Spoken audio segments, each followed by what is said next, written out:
ఈ దేశ నిర్మాణం చేసినటువంటి క్రైస్తవ సమాజం, ఈ దేశ నిర్మాణం చేసినటువంటి క్రైస్తవ సమాజం కలలుగన్నటువంటి రాజ్యం స్క్రీన్ మీద మీకు కనిపిస్తా ఉంది. 1807లో abolishment of the slavery act నీ రాజు తీసుకొచ్చాడు.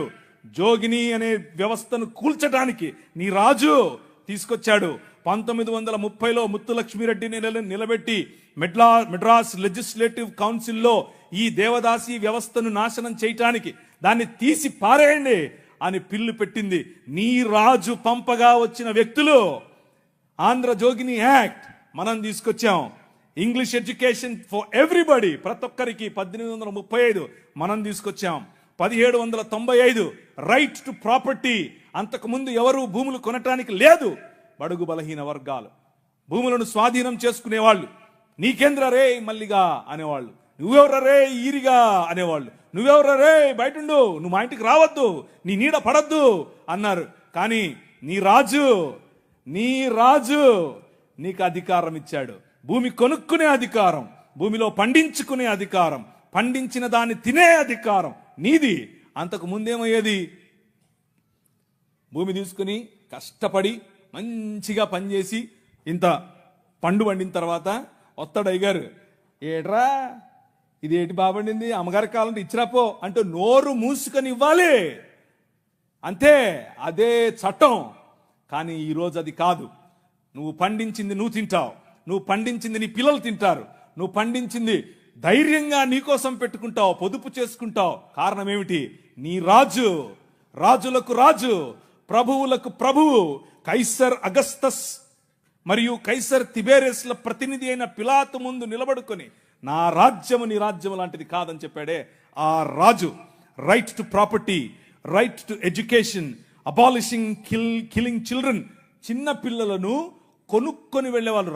ఆయన ఒకసారి రాశారు, ఈ దాన్ని ఏమంటారు, కాటన్ గారు ఆయనకు రాసినటువంటి కాటన్ గారి గురించి రాసినటువంటి పత్రిక ఒక పుస్తకంలో ఇలా రాసిందట.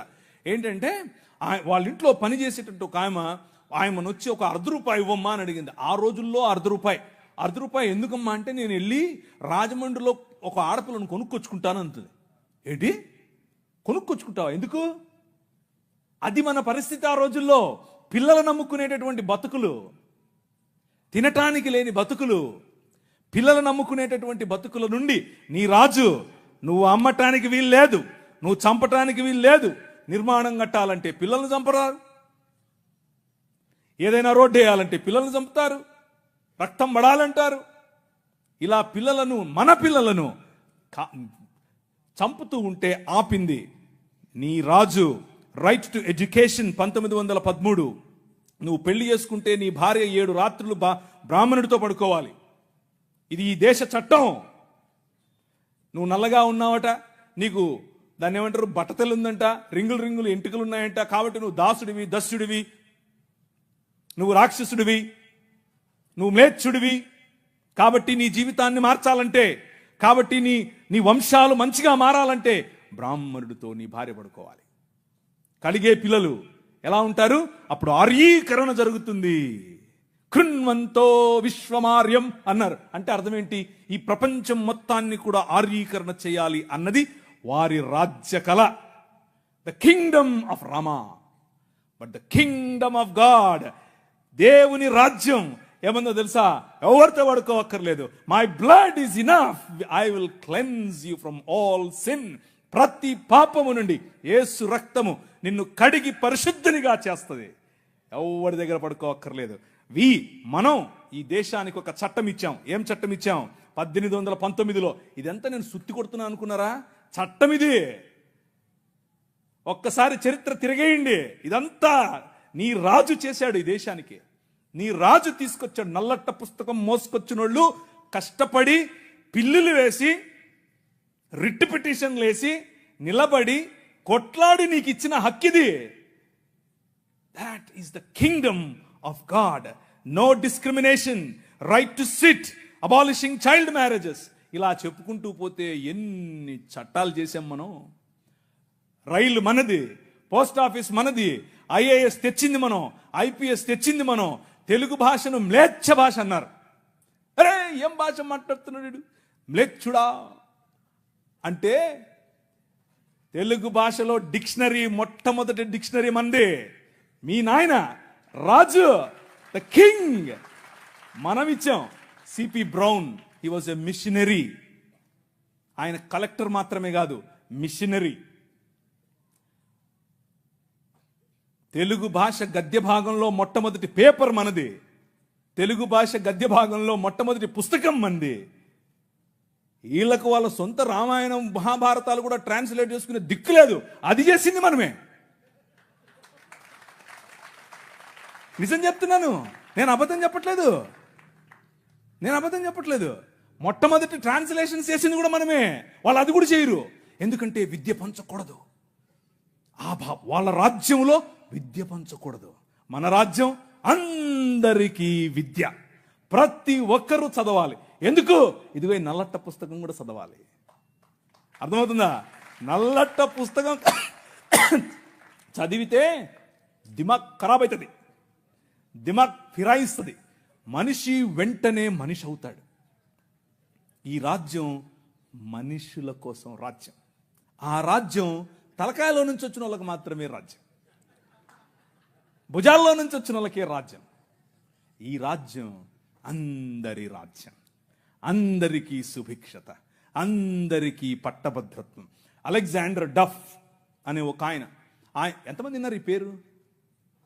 ఒకరు, ఇద్దరు, ముగ్గురు, ఒక 10-15 ఉన్నాయి. మిగిలిన వాళ్ళు ఒక చెంచా నీళ్లు తీసుకొని దూకండి. అలెగ్జాండర్ అంటే పొరపాటున మీరు ఆ గ్రీకు ఒక ఆయన వచ్చాడు గుర్రం వేసుకుని, ఆయన అనుకుంటారు, కాదు, ఈయన వేరే. అలెగ్జాండర్ డఫ్. ఈయన రవి అస్తమించని బ్రిటిష్ సామ్రాజ్యం పైన ఇన్ఫ్లుయెన్స్ తీసుకొచ్చాడు. ఏం ఇన్ఫ్లుయెన్స్ తెలుసా? నా పిల్లలు చదవాలి, మా భారతీయ పిల్లలు చదువుకోవాలి. వీళ్ళు అన్నారు, ఎందుకు, మాకు అవసరం లేదు, మీ పాశ్చాత్య విద్యతో మేమేం చేస్తాం, మేము మంత్రాలు చదువుతాం. ఆయన అన్నాడు, మంత్రాలకు చింతకాయలు నైరాల్తా హై. అలెగ్జాండర్ డఫ్, నో, చదవాలి, మన పిల్లలు చదవాలి, ఆంగ్ల భాషలో చదవాలి, ప్రతి భాషలో చదవాలి, తెలుగులో చదవాలి, తమిళంలో చదవాలి, బెంగాలీ కావాలి, పుస్తకాల తర్వాత పుస్తకాలు, పుస్తకాల తర్వాత. ఈ అలెగ్జాండర్ డఫ్ యొక్క ఇన్ఫ్లుయెన్స్ కారణం చేత ఈశ్వరచంద్ర విద్యాసాగర్, అలాగే రాజా రామ్మోహన్ రాయ్ ఇలాంటి వాళ్ళు నిలబడి, ఎస్, మా పిల్లలు చదవాలి, మా పిల్లలు కూడా చదవాలి, మంత్రాలకు మేమేం చేసుకోవాలి, అవసరం లేదు, ఎల్లమ్మకు పుల్లమ్మకు పోయి మీరు చదువుకోండి అని యూనివర్సిటీస్ ఒకే సంవత్సరంలో, అటువైపు మెడ్రాస్ యూనివర్సిటీ, ఇటువైపు బాంబే యూనివర్సిటీ, ఇటువైపు శ్రీరాంపూర్ యూనివర్సిటీగా ఈ రోజు ఏదైతే ఉందో బైబిల్ కాలేజ్ అనుకుంటున్నారో, అది ఆ రోజు కల్కటా యూనివర్సిటీ. 3 యూనివర్సిటీలు స్థాపించటానికి వెనకుండి పనిచేసింది ఈ అలెగ్జాండర్ డఫ్. ఈయన ప్రభావం, ఈయన ఇన్ఫ్లుయెన్స్ కారణం చేత మెకాలే అనే ఒక వ్యక్తిని ఈ దేశానికి పంపించారు. పోయి చూసి రాపో బాబు, అసలు చదువు అవసరమా లేదా. ఆయన ఇచ్చినటువంటి నివేదిక, ఎస్, అందరూ చదవాలి. ఇంతమంది కూర్చొని ఉన్నారు, బైబిల్ సంకలో పెట్టుకుని ఓ వెళ్ళిపోతున్నారు, బాగుంది. కానీ ఏడి ఒక్క అలెగ్జాండర్ డఫ్? మీ ఊరి ఎమ్మెల్యేని ఇన్ఫ్లుయెన్స్ చేసే దమ్ముందా నీ దగ్గర? మీ ఊరి ఎంపీ దగ్గర నిలబడుకొని మాకు ఇది కావాలి అని అడిగే దమ్ముందా నీ దగ్గర? అలెగ్జాండర్ డఫ్ నీ కోసం కొన్ని 100 సంవత్సరాల క్రితం నీ పిల్లల కోసం ఆలోచించాడు. ఎలా కట్టాం మీ దేశాన్ని తెలుసా? దూరదృష్టి, దూరంచే యుద్ధవాసనను పసిగట్టడం. యోబు గ్రంథంలో రాసినట్టు, గుర్రమును చూచితివా, అది వాడి రౌతును తిరస్కరిస్తుంది, తలతలలాడు ఈటెలను మెలమెలలాడు ఆ బల్లెములను చూసినప్పుడు రా రా అని ఉద్దండ కోపముతో మిడతల వలె గంతులేసి ముందుకెళ్తుంది. యుద్ధం అంటే దానికి అంత ఇష్టం. ఏది, ఎక్కడున్నారు అలెగ్జాండర్ డఫ్లు? రైజా, ఇంతవరకు పాట పాడారు, లే నిలబడు, లే నిలబడు. ఎప్పుడు నిలబడతావు ఇంక నువ్వు? నీ చరిత్ర. డాక్టర్ బాబాసాహెబ్ భీమ్రావ్ అంబేద్కర్ గారి మాట అన్నారు. ఆయన కూడా ఒక చోట నేర్చుకున్నదే, మనమే నేర్పాం. The king of this world నేర్పాడు. ఏమన్నారు తెలుసా? చరిత్ర, నీ చరిత్ర తెలుసుకోకపోతే నువ్వు చరిత్రలో లేకుండా పోతావు. ఇది నీ చరిత్ర. ఇది నువ్వు ఈ దేశానికి, ఈ దేశ నిర్మాణంలో నువ్వు సాధించినటువంటి చరిత్ర. దారా యాక్ట్ 1879. దారా అంటే డెక్కన్ అగ్రికల్చరల్ రిఫార్మ్స్ యాక్ట్, దాని పేరు. ఆ రోజుల్లో స్వరాజ్యం లోకమానుడు ఉన్నాడు కదా ఆయన అన్నాడు, ఏమన్నాడు, ఆయన ఎందుకు అంతటానికి, ఎవరికి? పేదలు, బడుగు, బలహీన వర్గాలు వెళ్ళి దాన్ని ఏమంటారు, దున్నుకుంటామయ్యా అంటే, సరే దా. అదేదో ఆ రోజుల్లో సినిమా వచ్చింది, సబ్బు పౌడరు చూపించి వాళ్ళ దగ్గర భూములు తీసుకునేవాడు. ఆ టైప్ ఇడు. అలా చేస్తూ ఉంటే క్రైస్తవ మిషనరీలు అప్పుడు ఉన్నటువంటి డెక్కన్ ప్రాంతానికి రాజు అయినటువంటి హైదరాబాద్ హయాంలో వాళ్ళ దగ్గరికి వెళ్ళి ఇన్ఫ్లుయెన్స్ చేసి, నో అలా కాదు, అలా ఉండడానికి వీల్లేదు, దే ఆర్ పెసెంట్స్, వాళ్ళకి అంతంత వడ్డీకి రుణాలు ఇస్తే వాళ్ళు ఎట్లా కడతారు, వాళ్ళు ఎలాగూ కట్టలేరు, కాబట్టి డబ్బులేమో ఇచ్చేసి వాళ్ళు కట్టలేని పక్షంలో వాళ్ళ భూములు తీసుకోవటం. ఏంటిది? This is not righteousness, this is not right. అది న్యాయం కాదు. ఆయన భుజముల మీద రాజ్యభారం ఉండును. ఆయన భుజములు ఎక్కడ? ఫ్రిడ్జ్లో పెట్టొచ్చుంటాడా? నువ్వే. This is his body. ఇది ఆయన శరీరం, ఆయన భుజములు ఇక్కడే ఉన్నాయి. ఆ రోజు వాళ్ళు గుర్తించారు, అది నా బాధ్యత అని గుర్తించి వాళ్ళకి 25 పైసల కంటే ఎక్కువ వడ్డీకి రుణం ఇవ్వటానికి వీల్లేదు అని యాక్ట్ చేశారు. ఈ రోజు కూడా అది అలాగే అమల్లో ఉంది. That is your king. నీ రాజు అది. ఈ దేశాన్ని అలా నిర్మించాడు. శామ్ అగింబాటమ్ అనే ఒక ఆయన గ్రీన్ రెవల్యూషన్ ఈ దేశానికి తీసుకొచ్చాడు. ఓ ఆవులు, మేము దాన్ని నిమురుతాం, మేము దాన్ని పూస్తాం, మేము దాన్ని కడుగుతాం అనేవాళ్ళు. కొంతమంది సిమ్ కార్డు బాబాలు ఉన్నారు, ఈ మాటలే అంటుంటారు. వాళ్ళకి చేతకాల ఎట్లా ఆవులు పెంచాలి, ఎట్లా డైరీ ఫామ్ తీసుకురావాలి, ఎట్లా అగ్రికల్చర్ చేయాలి, మేము నిమురుతూ ఉంటాం, మాకు అదే కావాలన్నారు. కానీ ఏం చేయాల, చూస్తూ ఉన్నారు ఊరికే. కానీ శామ్ అగింబాటమ్ చూశాడు, ఊరికి నిమరలా పనిచేసాడు. ఎందుకో తెలుసా? యువర్ కింగ్, నీ రాజు భావజాలం వేరు.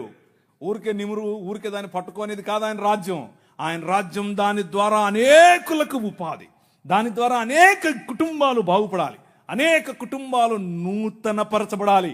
ఆయన 21వ అధ్యాయం ప్రకటన గ్రంథం 3, 4, 5 వచనాల్లో సింహాసనాసీనుడైన వాడు ఈ విధముగా సెలవిచ్చుచున్నాడు, ఇదిగో నేను సమస్తమును నూతనపరచుచున్నాను, క్రొత్త ఆకాశము క్రొత్త భూమిగా తయారు చేసేటటువంటి అగ్నిలో పుటము వేసి బయటకు తీసినట్లుగా ఈ ప్రపంచాన్ని పునరుత్థానము చెందించే పనిలో నిన్ను నన్ను వాడుకుంటున్నాడు. That is your king. ఆ రాజు వచ్చాడు, ఆ రాజు పని మొదలెట్టాడు. ఎలా మొదలెట్టాడు? ప్రతి సమాజాన్ని పట్టుకోవటం ద్వారా, ప్రతి ప్రభుత్వాన్ని ప్రభావితం చేయటం ద్వారా. ఆనాడు నిమ్రోదు సమయం మొదలుకొని ఈనాడు నరేంద్ర మోదీ గారి ప్రభుత్వం వరకు హీ ఈజ్ ద కింగ్.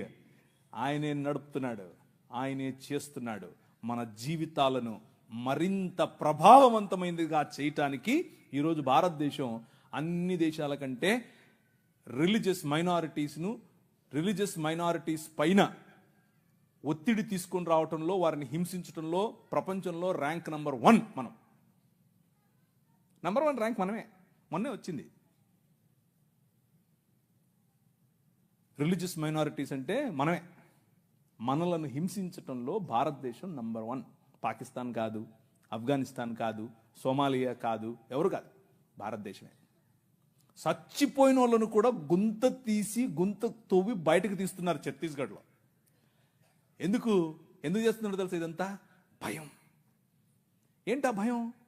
వీళ్ళందరినీ మనుషులు చేస్తున్నారు, వీళ్ళందరూ సమానం అంటున్నారు. మనుష్యత్వం, మతం మనుష్యత్వం ఎదుట నిలబడలేదు. భయం దానికి.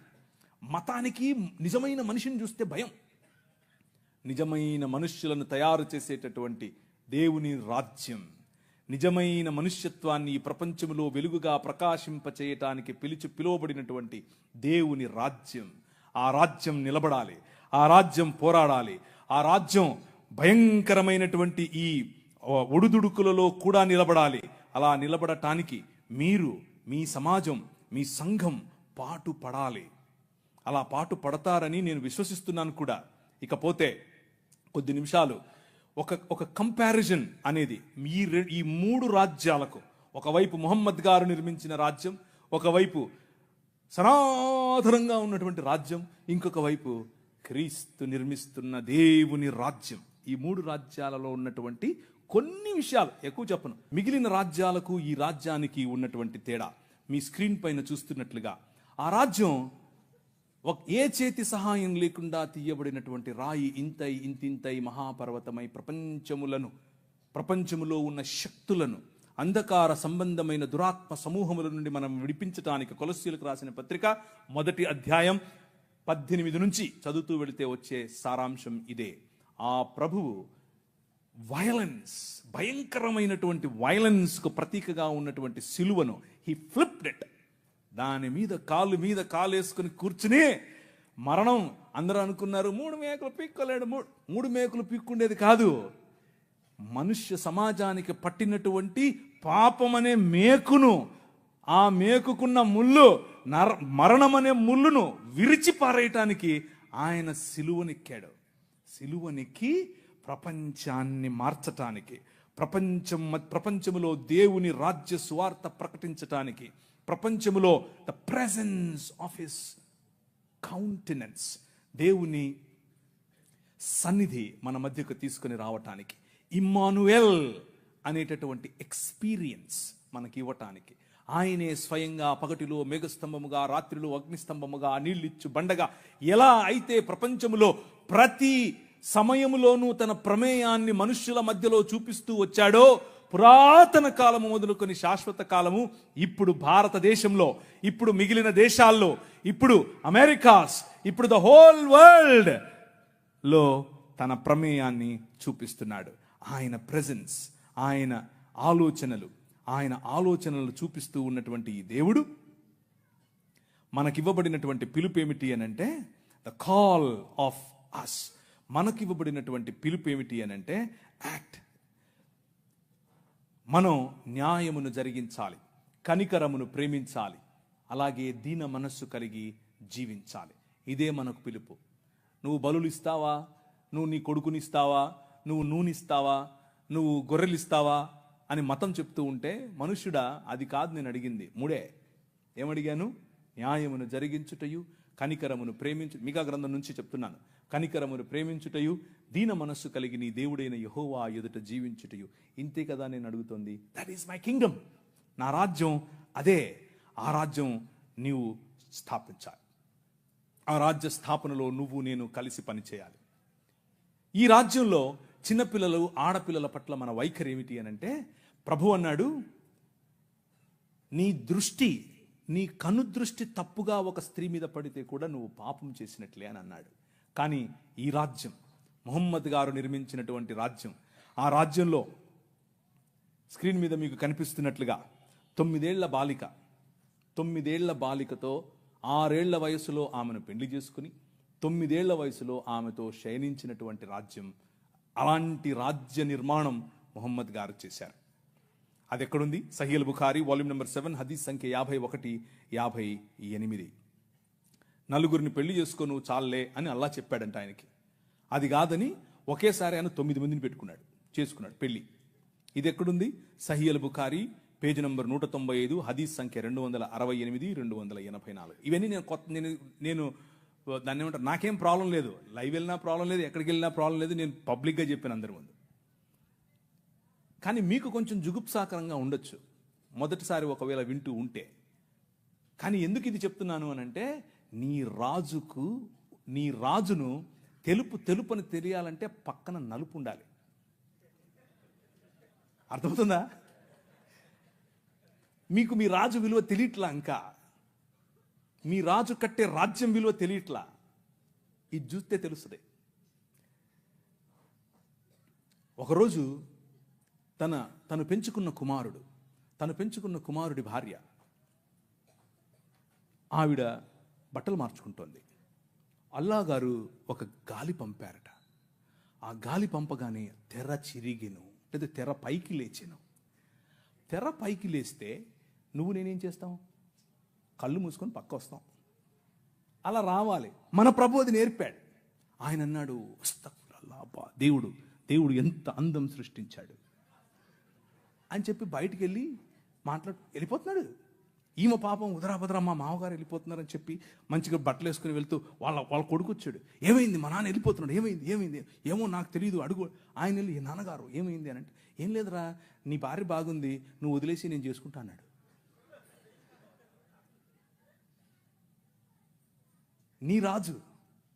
నీ రాజు క్యారెక్టర్ ఆలోచించు ఒకసారి. ఎలా చేస్తాడు నీ రాజు? చంటి బిడ్డలతోనూ చంటి బిడ్డల స్తుతుల మీద ఆసీనుడవుతాడు. నీ మామ మానాచ్ఛాదమును నువ్వు తీయకూడదు, నీ కోడలి మానాచ్ఛాదమును నువ్వు తీయకూడదు. దేవుని వాక్యం స్పష్టంగా చెప్తుంది. వీరు నిర్మించే రాజ్యానికి, నీ రాజు నిర్మించే రాజ్యానికి ఉన్న తేడా అది. ఇవన్నీ చూపించి సనాతనం చున్నలు చూశారా మా దగ్గర ఇలాంటివి ఇలాంటి చెప్తుంటారు. ఓ మాకు తెలియదులే అని. అది కూడా చూద్దాం అన్నాను ఒకరోజు. నేను మొన్న ఒక ఆమె వచ్చింది, తెల్ల జుట్టేసుకుని, ఆమె అంతా ఆస్ట్రేలియన్ లాగా ఉంది. నేను ఆమె ఆస్ట్రేలియన్ అనుకున్నాను. కాదు, ఆమె నేను ఇంగ్లీష్లోనే డిబేట్ చేస్తాను. సరే ఇంగ్లీష్లో మాడదాం రా అని కూర్చొని మాడుకుంటున్నాం. ఆమెకి కంటెంట్ చూపిస్తుంటే ఇదంతా తూచి అంటుంది. నేను ఒప్పుకోను, నేను ప్రిపేర్ కాలేదంటుంది. నేను అడిగాను, నేను రమ్మని, నువ్వే వచ్చావు అంటున్నామా లైవ్లో. ఏ సబ్ this is all wrong, all wrong ఏంటి? ఇక్కడ కనిపిస్తుంది కదా, టెక్స్ట్ పెట్టాను కదా. మన సహోదరులకు తెలియదు ఇది ఇలా ఉంది, ఆ పుస్తకంలో ఈ పుస్తకాలు ఇలా రాసుకున్నారని వాళ్ళకి తెలియదు. అందుకు ఆ సమస్య. శ్రీ బ్రహ్మవైవర్త పురాణం part 2 chapter number 35 page number 340. Okay, అందులో బ్రహ్మగారు స్వయంగా తన కూతురుతో శయనించడం చాలా గ్రాఫికల్గా రాశారు. ఋగ్వేదం మండలం 10 సూక్తం 61 వచనం 5 మీకు అక్కడ అండర్లైన్ చేసి చూపించాను. తన కూతురుతో ఆయన పెళ్లి చేసుకోవటం మరియు తన కూతురిని ఆయన అనుభవించడం. అంత మాత్రమే కాదు, శంకర భగవత్పాదులు అని మన కాకినాడ నుంచి ఒక ఆయన చెప్తుంటాడు చూసారా. ఆ శంకర భగవత్పాదులు అంటే ఇంకెవరో కాదు, ఆది శంకరాచార్యుడు నేను చూపించినటువంటి ఋగ్వేదం 10వ మండలానికి ఆయన వ్యాఖ్యానం రాశాడు. ఆ వ్యాఖ్యానం అక్కడ ఉంది. ఏమనుంది అని అంటే, ఈ ఉపనిషత్తుల్లో ఉన్నటువంటి మాట ఇంకేదో కాదు, విరాజ్ అయినటువంటి మను అనగా బ్రహ్మగారు తన కూతురుతో నిజంగానే శయనించాడని రాశాడు. కానీ మన పిలుపు ఏమిటి? What is our calling? మన పిలుపు ఏమిటి అని అంటే, డిస్క్రిమినేటింగ్ ఉమెన్ జరగకూడదు, డిస్క్రిమినేటింగ్ మెన్ జరగకూడదు, రిలేషన్షిప్స్లో ప్యూరిటీ ఉండాలి, ఎదుటివాడి భార్యను నువ్వు దొంగిలించకూడదు, ఎదుటివాడి భార్య పైన నువ్వు ఆశ పెట్టుకోకూడదు. Very plain clear. అలాగని చెప్పి మన బైబిల్ గ్రంథంలో ఉన్నవారు అలాంటివి చేయలేదా? చేశారు. దేవుడు ఏం చేశాడు? మూతి పళ్ళు రాలగొట్టాడు. ఇక్కడ దేవుళ్ళే చేస్తున్నారు. అదే ప్రాబ్లం.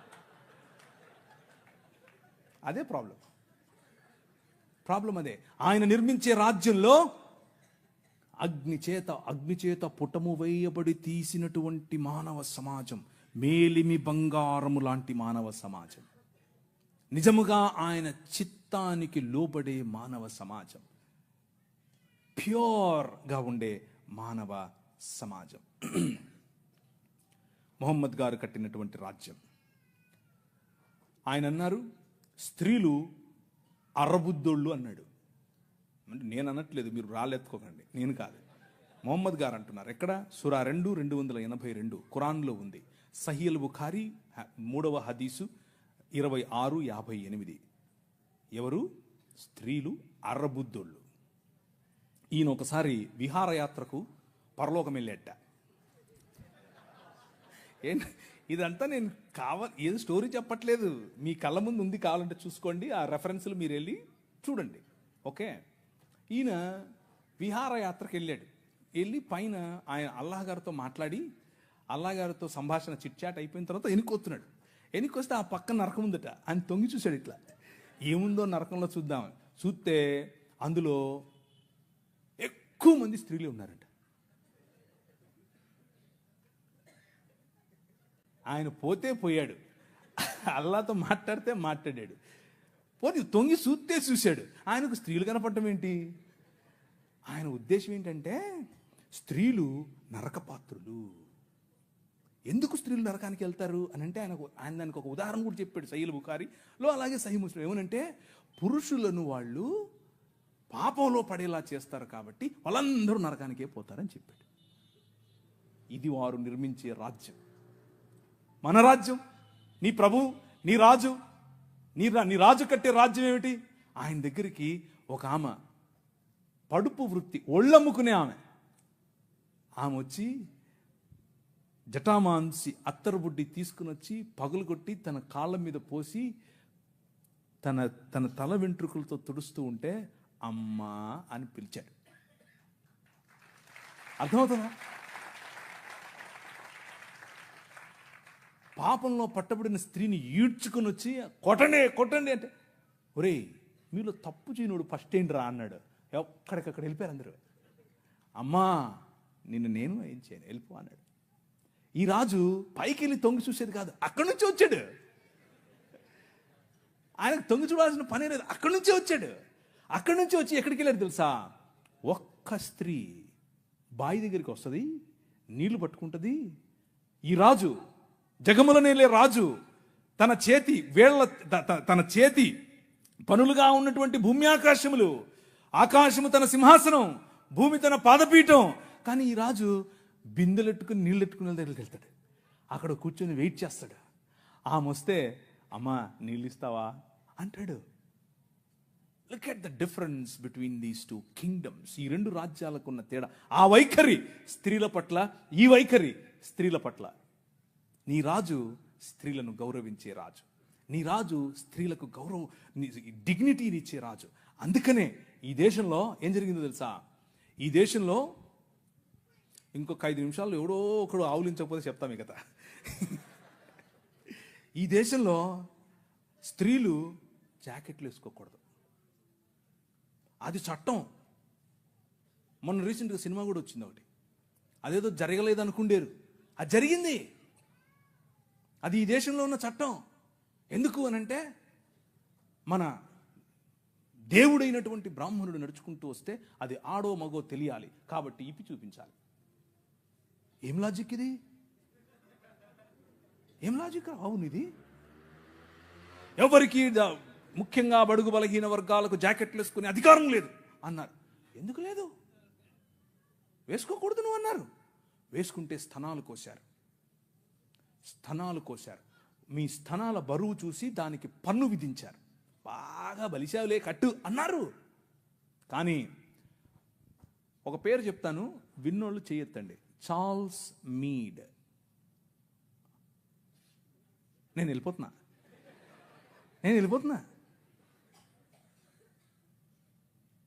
మీరందరూ జాకెట్లు వేసుకోవడానికి కారణం ఆయనే. నేను అబద్ధం చెప్పట్లేదు, నిజం చెప్తున్నాను. చట్టం చేశాడు.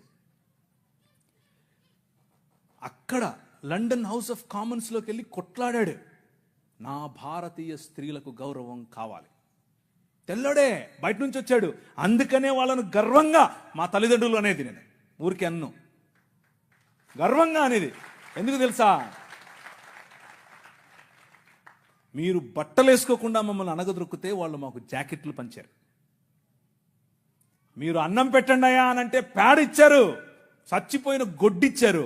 వాళ్ళు పనికి భృతి ఇచ్చారు భారతదేశాన్ని నిర్మించటానికి. Charles Mead, church mission society and London mission society, వీరిద్దరి తరఫున కేరళ ప్రాంతంలో నిలబడి ఆయన ఇల్లు, ఆయన బంగ్లాను అలా కాల్చేశారు 3 సార్లు. అయినా కానీ వెనక్కి తగ్గేదిలా. స్త్రీలకు జాకెట్లు. వారిని చూసి నాడార్ సమాజంలో ఉన్న స్త్రీలందరూ జాకెట్లు వేసుకోవడం మొదలు పెడితే, అమ్మా నీకు అంత కొవ్వటే అని పట్టుకుని రోడ్లో వాళ్ళ స్తనాలు కోసి ఊరేగించారు. అయినా కానీ ఆయన అన్నాడు, దేవుని రాజ్యం, దేవుని శక్తి మీ మీద ఉంది, భయపడద్దు, మళ్ళీ కుట్టిస్తానన్నాడు. మళ్ళీ వాళ్ళకి జాకెట్లు వేసాడు. వాళ్ళని చూసి ఈడవ సమాజం వాళ్ళు జాకెట్లు వేసుకోవడం మొదలు పెట్టారు. కేరళ మొత్తంలో విప్లవం. ఏం విప్లవం? జాకెట్ల విప్లవం. జాకెట్ల విప్లవం ఏంటండి బాబు? అవును, అవును. గాస్పెల్, దేవుని రాజ్య సువార్త అని అంటే నువ్వు చచ్చిపోతే పరలోకం పోతావా, నరకం పోతావా, ఈనేసొస్తావా, కూలిపోతావా, ఇక్కడ వరకే కాదు. నీ రాజ్యము వచ్చునుగాక. ఇక్కడ ఇప్పుడు ఈరోజు నువ్వు బ్రతికుండగా దేవుని చిత్తము నీ మధ్య నెరవేరాలి. మా అనుదిన ఆహారము మాకు దయచేయి. ఈ దేశంలో ఆహారము లేక అలమటించే క్రమంలో అన్నం పెట్టింది ఈ సువార్త. మనిషిని మనిషిగా చూసింది ఈ సువార్త.